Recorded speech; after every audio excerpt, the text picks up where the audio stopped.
Boa noite. Hoje o nosso tema é a teoria da equivalência dos antecedentes ou das condições e também conversaremos a respeito da imputação objetiva. Então, a respeito da teoria da equivalência dos antecedentes ou das condições adotada pelo atual Código Penal, tem-se que qualquer das condições que compõem a totalidade dos antecedentes é causa do resultado, pois a sua inocorrência impediria o resultado. De tal sorte que nós devemos ter essa teoria, esse conceito em mente na hora de analisar se realmente aquele resultado ele é importante, se aquela condição é realmente causa do resultado. A título de exemplos, notem-se que, conforme eu já até conversei com vocês, o caso daquele agente que vai até uma determinada loja, que compra uma cama, só que ele quer utilizar aquela cama, por exemplo, para a prática de um crime voltado aos crimes contra a dignidade sexual. Então, assim, o que esse agente vai fazer com essa cama não tem nenhuma, de certa forma, tem relação, mas afasta-se, por exemplo, a responsabilidade do marceneiro. Nós podemos pensar o seguinte: se o marceneiro não tivesse feito aquela cama, se aquele vendedor não tivesse vendido aquela cama para aquele agente A, ele não teria utilizado aquela cama para a prática de crimes. Contudo, analisando a culpabilidade, a intenção, aquele agente, aquele marceneiro, quando ele estava fazendo aquela cama, ele não tinha como prever que o resultado daquela obra-prima seria o quê? Para a utilização para um eventual cometimento de um crime. Da mesma forma que outro exemplo que eu trago é o fornecimento de armas de crime, que inclusive é uma atividade ilícita, é uma atividade permitida pelo comércio. E só que eu preciso entender o seguinte: essa atividade ilícita, ela é causa do resultado morte? Por quê? Porque sem a arma, sem a produção dessa atividade ilícita, dessa venda, não teria, por exemplo, havido os tiros fatais. Contudo, pessoal, essa atividade de forma lícita, essa venda, não tem como esse agente saber prever que essa venda vai ser causa de um crime. Esse vendedor, ele não é punido na esfera penal porque ele não agiu com dolo ou com culpa. Da mesma forma, naquele primeiro exemplo que eu dei, o marceneiro, ele não tem como, ele não é punido por quê? Porque ele não agiu com dolo, com intenção, mais vontade, nem com culpa para o cometimento de um futuro crime sexual, se utilizando daquela cama, por exemplo. Então, tudo isso é analisado aonde? Com essa teoria da equivalência dos antecedentes, das condições. Então, elimina-se, conforme nós já conversamos, pela eliminação de Tirem, essas causas, por exemplo, a questão dessa atividade lícita do comércio, ela é eliminada. Por quê? Porque essa é uma atividade lícita. A venda, o vendedor, ele não agiu com dolo ou com culpa. Então, se ele não agiu com dolo ou com culpa, é eliminada essa causa. Agora, o que deve ser levado em consideração? A arma e o dolo, a intenção do agente em desferir tiros contra um desafeto, contra uma outra pessoa. Um outro passo importante é entender a respeito da teoria da imputação objetiva. Todas as vezes em que nós conversamos a respeito desta teoria, nós remetemos aos estudos de um precursor dessa teoria, que é Klaus Roxen. Ele é um penalista e ele elenca 3 pilares a respeito dessa teoria, que são muito importantes, são bases para se entender o que vem a ser a teoria da imputação objetiva e por que ela é importante. O primeiro pilar que eu gostaria de conversar com vocês a respeito dessa teoria da imputação objetiva é justamente a criação de um risco, risco relevante, risco proibido. Nós precisamos entender que existem riscos que são irrelevantes. Vamos tentar aqui, a contrário senso, entender a respeito do risco que é relevante e proibido? Nós precisamos entender que existem riscos irrelevantes. Existem riscos que são gerais da vida. Se uma pessoa, se um agente A, amigo de B, ele fala, olha, eu gosto muito de praticar o paraquedismo, então, vamos fazer o seguinte, vamos comigo, né? Eu pergunto para vocês, esse risco, um risco de uma possível queda, desse aparelho falhar, existe? Claro que existe. É claro que existe. Contudo, vamos supor aqui que o sujeito A induz alguém a praticar esse esporte, esse paraquedismo, na esperança de que um dia esse aparelho venha falhar e essa pessoa venha falecer. Isso aqui, pessoal, é um risco que, na verdade, é geral da vida. Não é um risco relevante. A menos que se prove o quê? Que esse agente tinha a intenção, né? Que ele não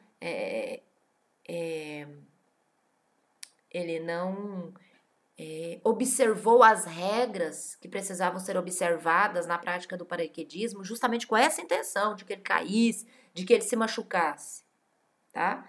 Mas o quê? Como princípio geral, a prática do paraquedismo, entre outros esportes, já causam riscos gerais da vida. Outro exemplo, gente, é o sujeito A, que ele fala, olha, eu não gosto mesmo do sujeito B, de jeito nenhum. Então, eu vou incentivar ele a fazer uma viagem de automóvel, porque com certeza, principalmente na época festiva, na época de um feriado, vai que ele morre. Gente, isso é risco. Risco o quê? É um risco geral da vida. Pode acontecer acidente, daqui até uma fazenda, daqui até outra cidade, de um ponto A até um ponto B? Pode. Mas o que, pessoal? Quem se aproveita de tais riscos não pode ser considerado responsável pelo resultado, já que este não pode ser tido como obra sua. Então, tanto no primeiro exemplo quanto no segundo exemplo, tanto do paraquedismo quanto dessas viagens de automóvel, essa pessoa que tem essa intenção lá no fundo, não, tomara que aconteça, isso pode ser atribuído a praga, a sentimentos que não são, que não têm valor de cunho para o direito penal. O sujeito a falar, tomara que ele morra mesmo. Isso pode ser o que for, um valor não positivado, mas de forma positivada, tem-se o quê? Que quem se aproveitou desses riscos não pode ser responsável pelo resultado, porque a culpa não foi dele, tá? Então, existem riscos que são irrelevantes, que são gerais da vida. Segundo, ainda, né, esse grande penalista, Klaus Roxen, nós temos um outro nível, né, que é, por exemplo, a questão da repercussão do risco no resultado. Nós precisamos entender que existem causas que são imprevisíveis, que são cursos causais, são hipóteses que podem acontecer. Causas que, né, que são, assim, extraordinárias. A título de exemplo aqui, porque é sempre bom trabalhar com exemplo, não se pode imputar de forma objetiva um resultado a um agente, a um autor, quando essa pessoa não tinha controle sobre o desenrolar dos acontecimentos, das causas. Por exemplo, gente, um atropelador, vamos pensar no atropelador. Ele não pode responder pela morte de um pedestre que foi ferido se a morte desse pedestre não foi em função do atropelamento, mas foi porque justamente onde ele estava atropelado aqui, estava acontecendo um incêndio na porta de um, por exemplo, um incêndio no hospital, por exemplo. Então, existem causas o quê? Causas imprevisíveis, tá? Vamos supor que o sujeito, ele é atropelado, esse agente que foi o atropelador leva para o hospital, né? E chega lá no hospital e foram ferimentos leves. E, infelizmente, acontece uma tragédia e pega fogo nesse hospital. Aí eu pergunto para você, a morte desse agente, ele foi em função é culpa do atropelador? Opa, peraí. Não, eu preciso entender o quê? Que existem causas que são imprevisíveis, né? E eu preciso analisar elas, sempre analisando o dolo e a culpa. Um terceiro e muito importante,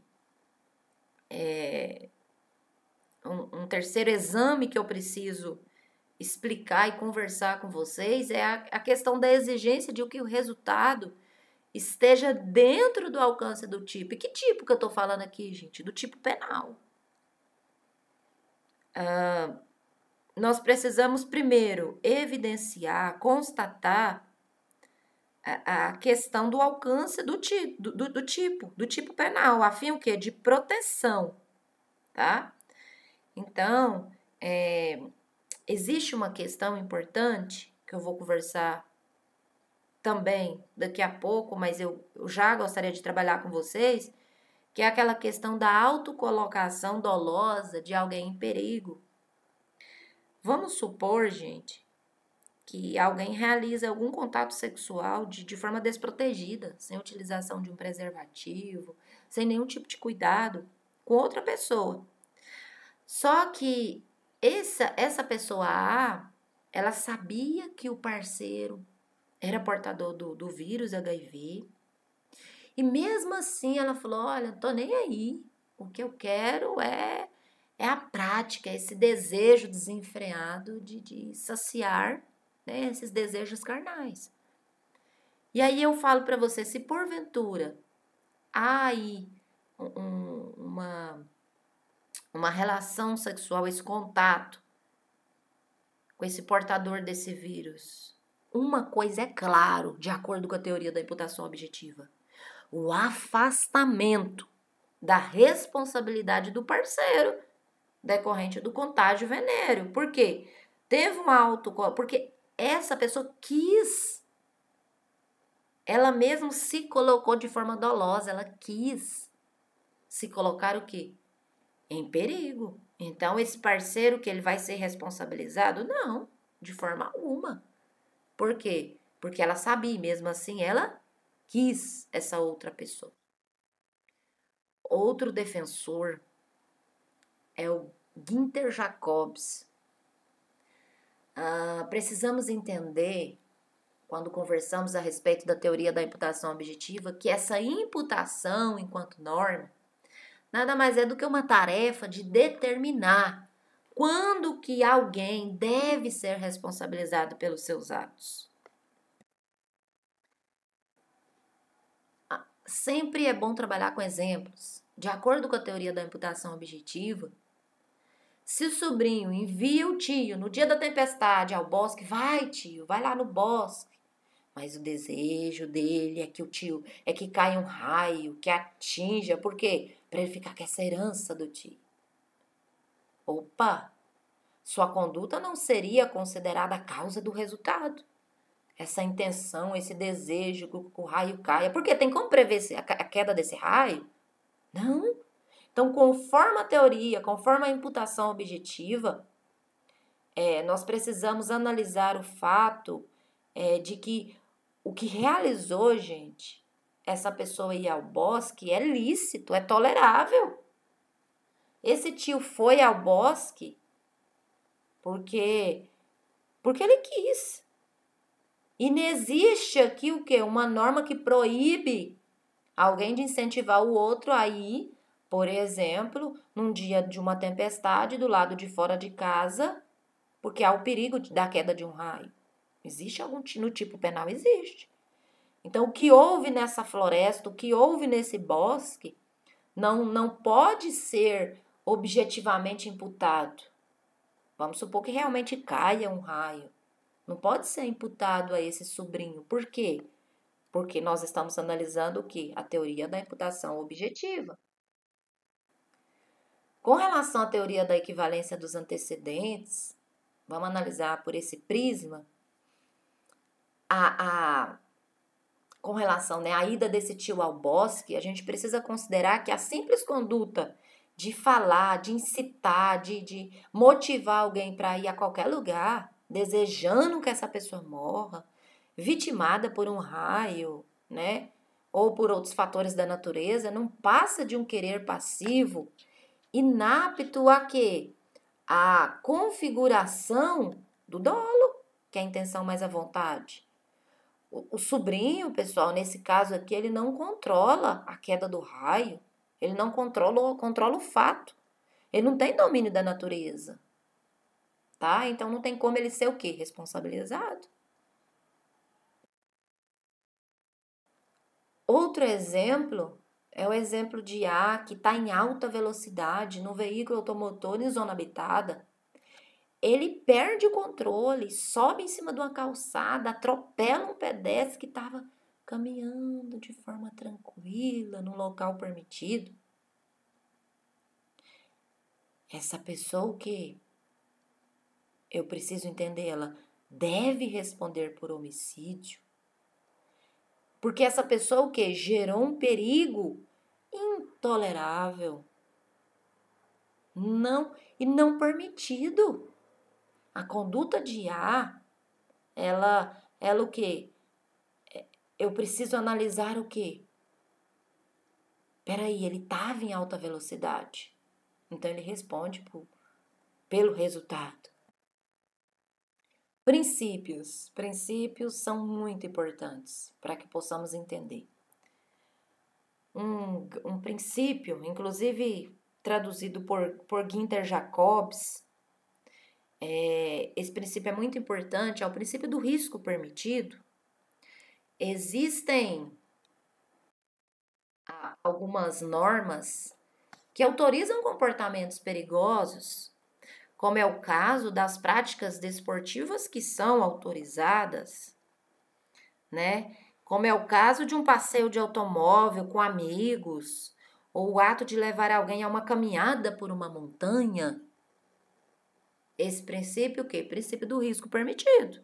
Afasta o quê? A responsabilização dos acompanhantes, dos parceiros. Por quê? Porque essa pessoa não teve influência nesse resultado. Temos também o princípio da confiança. Ora, nós vivemos uma vida em sociedade, e por viver em sociedade, os nossos relacionamentos, em muitos casos, são baseados na confiança uns dos outros. Então, as pessoas elas não são obrigadas a viver desconfiando uns dos outros. Então, se, por exemplo, um médico que está confiando no papel dos enfermeiros, ele acredita que eles esterilizaram os instrumentos cirúrgicos, então, se porventura acontece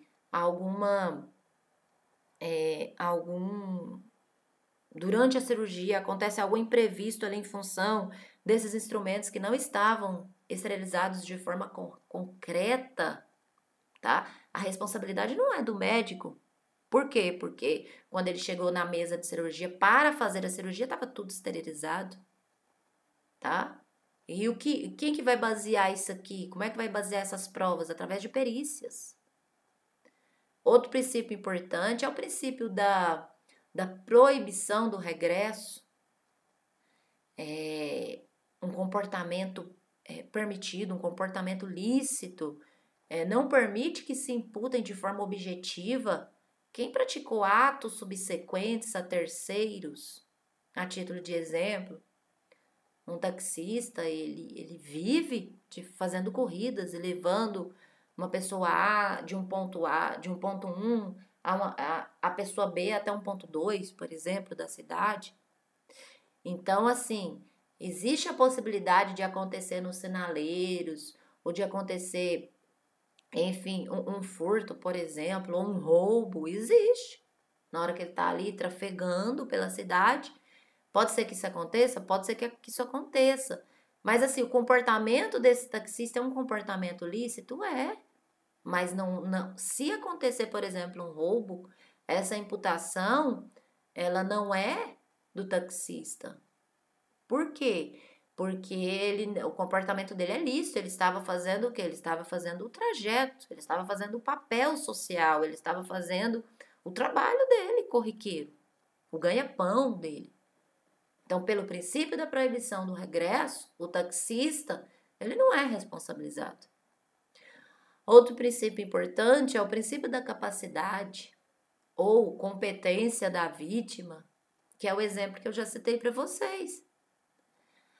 A, ele sabia que B era portador do vírus HIV e mesmo assim ele fala, olha, tô nem aí, eu quero satisfazer, né, os meus desejos e eu quero manter essa relação sexual. Se vou pegar esse vírus ou não, se vou ser portador, se vai ser transmitido ou não, para mim não interessa.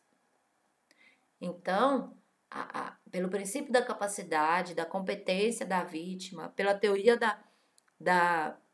que nós estamos estudando, essa teoria da imputação objetiva, tem-se que o quê?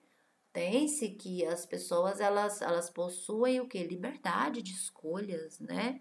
Então, se essa pessoa consente, ela tem capacidade para decidir e ela consente, esse parceiro, esse portador do vírus, ele não, criminalmente, ele não é responsabilizado, porque ele era portador, mas o outro sabia e mesmo assim consentiu e mesmo assim quis, tá? Então é isso. Bons estudos. Espero que nossas dúvidas sejam sanadas lá no fórum, tá? Bons estudos. Até a próxima aula.